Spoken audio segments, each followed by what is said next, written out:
It is my pleasure now to welcome back to our virtual stage Surya Vanka, who will be moderating the next two sessions. And we are headed back into North America for the following two sessions. So I will allow him to share the screen with me right now and give him the floor. Welcome back, Surya. Thank you so much, Natalie. It's just been wonderful to go through this richness of conversations, as our journey around the world continues, right? Absolutely, exactly. We have 2 more hours to go, so definitely stick with us.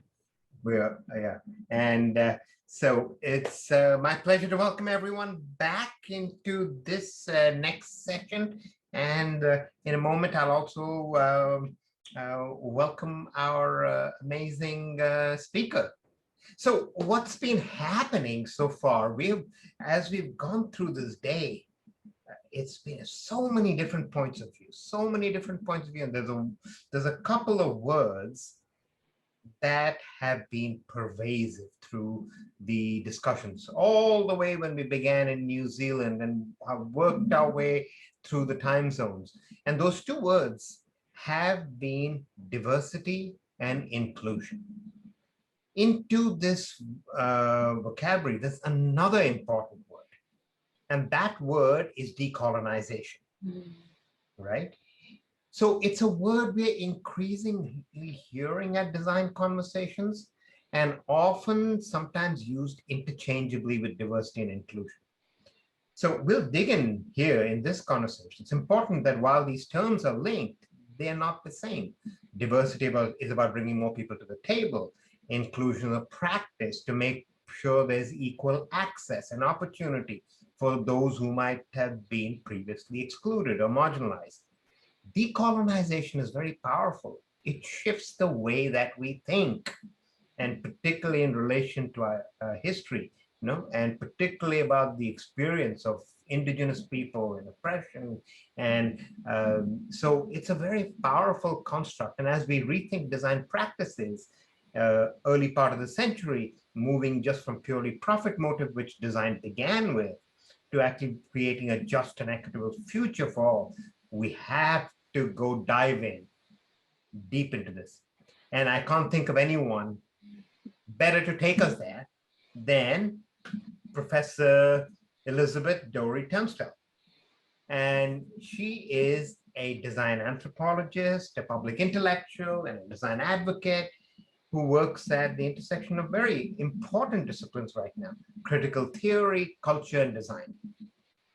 As a Dean of Design at the Ontario College of Art and Design University, she is the first Black and the first Black female of a faculty of design, right? First Black female dean, right? So she leads the cultures-based innovation initiative focused on using old ways of knowing to drive innovation process that directly benefit communities. She's had a great global career as associate professor of design anthropology and associate dean at the Swinburne University in Australia. She taught at the University of Illinois. She organized the U.S. National Design Policy, served as director of design for democracy. She's worked in industry with Sapient and Art Worldwide, and she has a PhD from Stanford. So we had a great conversation, and I'm really looking forward to where she takes us now as she presents the 6 steps of decolonizing design and opens up a conversation. Dory, welcome, and so excited to have you here. I'm looking forward to continuing our conversation. So I'm going to share my screen. Yes. Go backward a little bit. So I'll begin with a land acknowledgement. So I acknowledge the ancestral and traditional territories of the Mississaugas of the Credit, the Haudenosaunee, the Anishinaabe, and the Huron-Wendat, who are the traditional owners and custodians upon the lands on which I'm gathered here in Toronto or Takaranto, here in Ontario, Canada. So I thought I'd begin First, actually talking about respectful design. I'm going to try to keep this presentation really short because for me, the most exciting part is engaging in conversation and Q&A with everyone. But I want to provide enough of a context so that we can have a very rich conversation. So first, I'm going to share a little bit about OCAD University and the faculty design and our ethos of respectful design, because it sets a context for some of the work that we've been doing. At OCAD University Faculty Design, we practice what we call respectful design. Respectful design, what does it mean to the Faculty of Design? It means valuing inclusivity and people's cultures and ways of knowing through empathetic and responsible creative methodologies. It means deepening our relationships to the lives of materials and the craft of making. The challenge facing design today is really to reestablish the relationship with nature. In other words, to design ourselves back into the environment. For example, adding the indigenous concept of 7 generations to inform sustainable design. Miyuto tau kakigao awiyak, mishiwe ite, mina kakiao kekwe. Good design takes a certain amount of humility. We have to recognize that we can do harm as well as good. It's about need over want. Respectful design means acknowledging different values, different manners of production, and different ways of knowing. The widest possible range of diversity with respect to ability, language, culture, and beyond. Designing futures with inclusion and belonging for everyone. Come join us here at OCAD University's Faculty Design and find out what respectful design means to you. At OCAD University, so what I'm going to go over is sort of 6 steps that we've gone through at OCAD University in terms of really engaging in a process of decolonizing design. The caveat that I'll say is that we are in a process of decolonizing design. And the second caveat I make is that since we're just learning what that means, we've made lots of mistakes, but we've also done some things really, really well. And we want to share the things that we've done really well. So the first step is really putting Indigenous demands first. So here in Canada, this is helped by the fact that we've had the Truth and Reconciliation Committee recommendations, which provided important guidelines and a federal mandate in terms of addressing Indigenous history. And if you've been following the news right now that's happening here in Canada, in relationship to the residential schools, and recognizing the history of Canadian colonialism and the continuous harm that it does to Indigenous communities. And so how that makes made manifest in many ways with an art and design institution is if you think about colonization, about the taking of Indigenous lands and the Indigenous resources, that in some ways decolonization is, at least in the context of an art and design institution, ceding space, ceding power to Indigenous people. And so part of the work that we've done is, first of all, bring in more Indigenous faculty. So in 2018, we had an Indigenous cluster hire that brought in 5 new tenure and tenure faculty members who identified as Indigenous. I'm actually just at the tail end of our second Indigenous cluster hire in the Faculty of Design at OCAD University, where we're bringing in 5 additional Indigenous faculty members just in the Faculty of Design. And all of this was driven by our academic plan, in which decolonization was the first of several principles that was important. So in this process is understanding what decolonization means. So the image here of a board that I actually put up in our lobbyway, and having the community sort of speak to what it means, and especially in some cases, our Indigenous students. So this is the image that one of our Indigenous students drew on that board. Our Indigenous community members really articulating what decolonization would mean to them, and then following closely those directions. And the last sort of image on this is that the way in which bringing so many Indigenous faculty into OCAD University has been transformative is that it's actually transformed the design process. So So what you see here is the image of a buffalo with the word respect. And respect is one of the 7 grandfather teachings that's particularly to the Anishinaabe, but it's used widely amongst different indigenous communities in Turtle Island, so North America. And what one of our faculty members, Howard Monroe, who was in the video speaking actually Nischief, which is the language of the Métis people, what he's done is actually realign the design process so that it's in relationship to the 7 grandfather teachings. So what you see here is respect, which is one of the important things. And he's aligned that to the analysis research process, where respect is about understanding your positionality in relationship to others and respecting the knowledge that exists among others, respecting the beings of others. And in the research and analysis phase of the design process is, again, you're in the process of understanding what others are doing, others are thinking, and your sometimes quite humility in recognizing how little that you know, but also, again, respecting the knowledge that exists among others. And what I love about this work is that it changes design from this kind of outwardly facing outcome-based process to something's about how you're internally cultivating a sense of self, and a sense of self that works in harmonious relationships with all living things. The second step is really owning up to the institutional racism and white supremacy. So in this process, we did a lot of analysis around the underrepresentation. So there was a presidential task force on underrepresentation that was put together by the previous president, Sarah Diamond, and one of our professors, Camille Isaacs.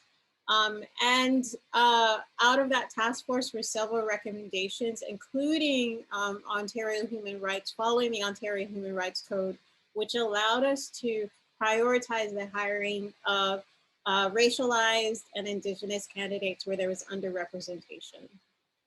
It required that we generate data around where the underrepresentation was, and again, really begin to build community at OCAD University.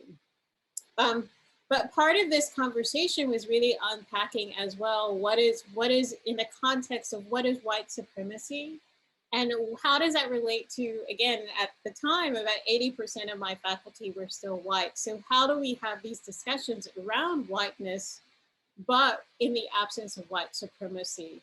And so the work of creating a culture of understanding, a culture where we can talk about white supremacy as not something that's inhabited within white skin, but white supremacy as a set of values. So drawing on the work of Tima Okun, how do we change the values of the institution?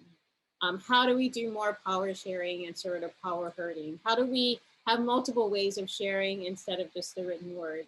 And the wonderful thing in many ways about being in an art and design context is that a lot of the art and design culture is around teamwork and delegation, both and thinking, multiple ways of sharing, all of those things. So the movement to understand, like, in some ways, how aspects of our design culture allows us to move further away from white supremacy cultural values was really important, I think, to helping us accelerate this process of change. The third step that we took was establish authentic relationships with Black, Indigenous, and POC communities, people of color communities. And so this is clearly pre-COVID, but this is me everywhere. Trying to make sure that as an institution and not just an individual, that we are present in the events that matter to community. And my particular, again, as a first Black dean of a faculty design anywhere, I was particularly interested in building and cultivating relationships with the Black community. So the first Fridays was a networking event that was happening every Friday around, for over 25 years. And for the first 2 years of arriving, I went to every first Friday so that I would be able to meet with people We've held workshops, so Black Reach design workshops to work with the youth of the community. So in this way, building authentic relationship with community that is based on principles of consultation, based on principles of partnership, is really important to the kind of transformation that we've done. And just want to say, one of my key performance indicators that we were successful in building this relationship is that, at least pre-COVID, that community, the Black community, was very demanding in terms of the use of our spaces, the use of our resources, building partnerships with them in order to be able to open doors for access.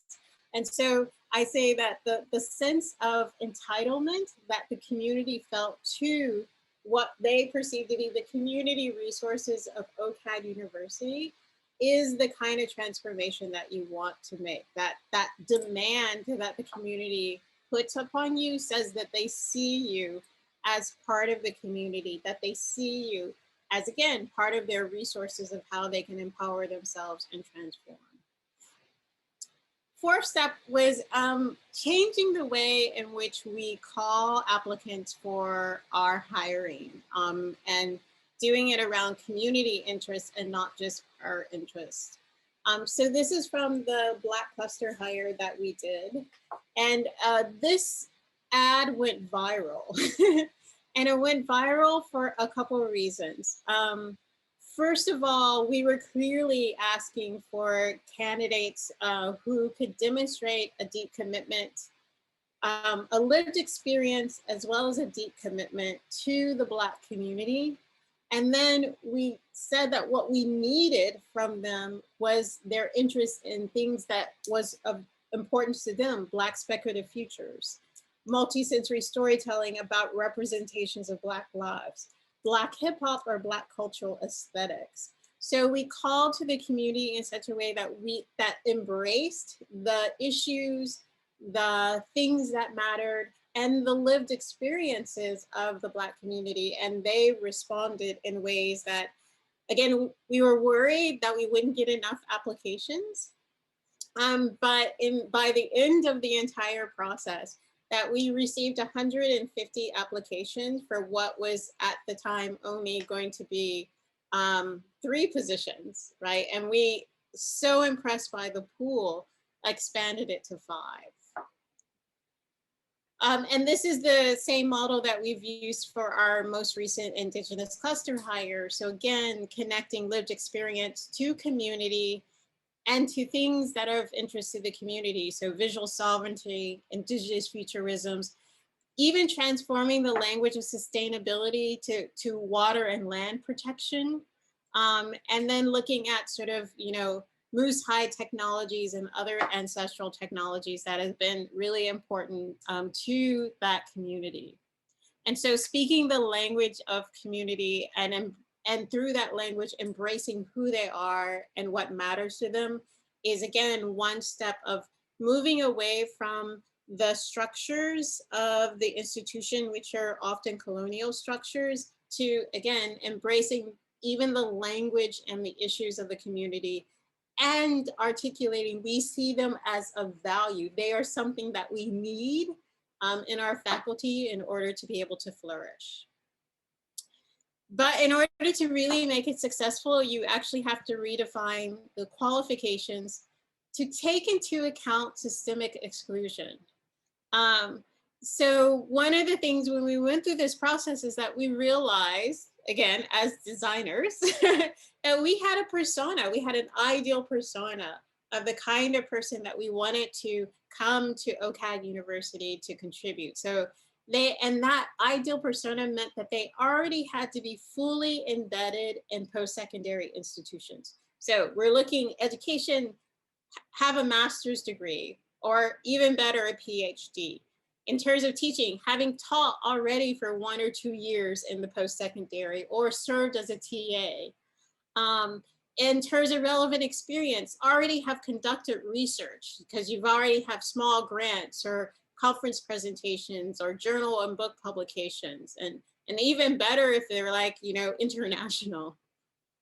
And so again, that ideal persona meant you already were in post-secondary institution, which meant we were not truly being inclusive because, as we know, for certain communities, there has been structural barriers that have prevented them from being able to access post-secondary institutions. Like, again, here in Canada, Indigenous people could not receive post-secondary education and still maintain their Indigenous status up until the 1970s.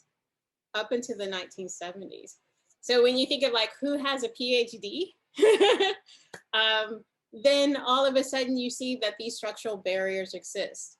So we developed two other personas saying if you were excluded from post-secondary sector, but you still are doing awesome things, you may have decided to focus in on praxis or practice. And so we're looking for a practice star who, again, may not have education, but have been working in the field for a really long time, may not have like taught in post-secondary, but they've given like lectures or talks or workshops, anything to show that they're able to transfer information from themselves into a larger group of people, because that's what teaching is really about. And they may not have like done small grants, but they have small commissions and projects. They've done professional talks. They have local publications that are written by their work. And so again, outside of this persona of the traditional academic, there is still excellence that then is more inclusive if we're able to embrace it. And again, that's another persona around community connectors who, again, may have been excluded from post-secondary sector, but they're running, youth programs, community youth programs that, again, are sharing knowledge from one generation to another, that they're doing reports on what they've done in their community projects. Again, showing that they're able to create knowledge and disseminate knowledge to a wider group of people. And then the last thing that we did is that we had to realize we needed to hire for critical mass. And so this was like the first meeting of the Black Cluster Hire. So in our Black Cluster Hire, we doubled the number of full-time Black faculty at OCAD University in, again, a year. So we went from 0 to 5 full-time Black faculty in the Faculty of Design. And what has been amazing about creating that sense of critical mass is that in this meeting, everyone kept talking about like, that we can speak in our accent, that we didn't feel like we needed to assimilate, that they had already within 3 weeks created a manifesto for the group and what we're about and how we're trying to connect with communities both inside and outside of OCAD University. But the thing that was really important in terms of like the critical mass and why I say hiring in threes is that this image was only possible because you had people at the sort of entry level, which for us as students in the institution at the entry level, who could see and advocate for change. And what we're looking for is that, are we allowing them to grow? We had professors like Lillian Allen and Andrea Fatona, who were strong influencers within the institution at the middle level. And then they had me at the level of sort of power, at the, who again was able to remove all the barriers that would allow the energy of the grassroots energy of the students, the advocacy and influence of the faculty member to bring about this rapid change that changed the entire institution. And so when I say hire for threes, if you're hiring for diversity and inclusion, you need to make sure you have diversity at the top, diversity in the middle of your like who have real influence, and then also diversity at the entry levels, because so then you can see whether you're creating structures of growth for that diverse community. And again, the bonus is that we've been showing it these possibilities for others. So actually tomorrow, I have my 3rd week of my class that I'm teaching and hiring for decolonization, diversity, inclusion as part of continuing studies. Again, trying to change the whole entire system where it's like, how can you use human rights laws to support decolonization, diversity, inclusion? how can you engage with and build relationship with communities? And then how do you pull it all together in terms of the 3-year strategy of really engagement? So making the case, building the relationship with communities, and then transforming the organization through the way in which you recruit and then the way in which you evaluate, and then making a personal commitment to this kind of change. So the 6 steps is really putting Indigenous demands first, owning up to the institution's racism and white supremacy, establishing authentic relationships to BIPOC communities, making the call about the community's interests and not just your own, redefining the standards of qualification to take into account that there is systemic exclusion, and then hire for critical mass. Because it's only through critical mass of diversity that people can feel like they can bring their full selves, and all of the innovation and all of the new ways of thinking and being and making into the organization when they feel they can be 100% themselves. And then if you have more questions, feel free to contact me on the various medium that I use. So I'm going to stop sharing, and hopefully lots of questions and conversations. Dory, thank you so much. That is such powerful work, and you've had so much impact. That's amazing. That is really, I mean, what you shared with us is a playbook, right? A playbook of, the very different steps to move through how you actually reinvent, reimagine institutions, vocabulary, practice, and so on. And it strikes me that, that this playbook is very broadly applicable. Although Europe represented 8% of the planet's landmass between 1492 and early 1900s, it had colonized 80% of the world, which means institutions around the world in so many countries. I think there are only 8 countries on the planet that were not colonized. So I think this work that you're doing is so powerful because it is so needed. This is a worldwide project, right? Yeah. And then what makes me so happy is that there's so many people, again, like, pre-COVID, I traveled a lot. And so to go to different places and to hear the work that people are doing, and even just provocative conversations, because when I travel, I always do the land acknowledgement for the place that I'm at. And so it's interesting to be in a place like, let's say, for example, Finland, and talk about, like, again, who are the traditional owners of this land, and where is it that they feel, again, in relationship to being able to speak the Finnish language in their own history, that they've been colonized, and then what's the process of decolonization that they have to do, and then going, all the way to Chile and talking about the Mapuche, and then all of a sudden having these conversations around, oh, we need to have.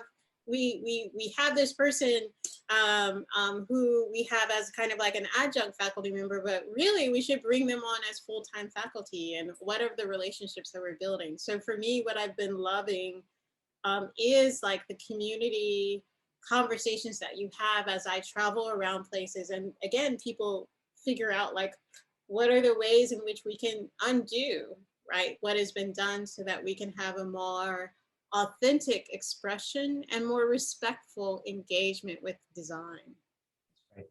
Yeah. So there's one question, there's a comment and a question. We have about 2 minutes, so I'll ask.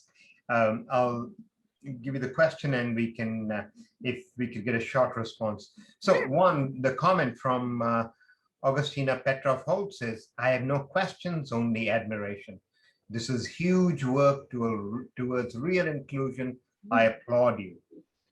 Thank you. And a question from Roxanne Spang is, have all of those changes influenced the diversity of the students? And if so, have you seen the difference in the work? Yes. So first of all, Toronto is one of the most diverse cities of the world. So we already have a sort of natural pool for diversity in our student body. And actually, our student body is extraordinarily diverse. But since these efforts, again, in the communities where we've had underrepresentation, so anecdotally, because we're still collecting the data, anecdotally, everyone is saying we have now more Black students than we had 5 years ago.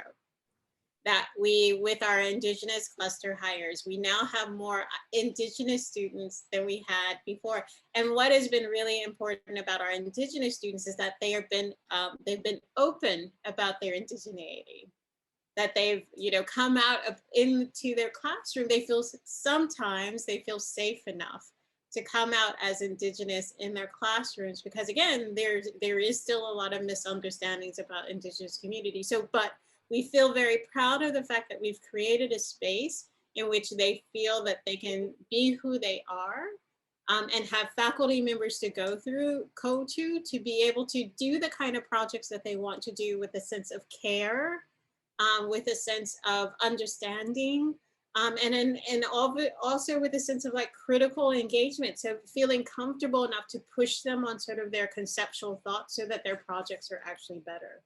So definitely the work has changed, and the students, again, they bring their full selves into their projects in a way that even 5 years ago, I would go to our graduate exhibitions and not even be, in some cases, be able to identify students in terms of what their heritage and culture might be. And that's completely changed now. Dory, thank you. That was incredible. Thank you for all the gifts. No worries. Yes. Thank you. Okay.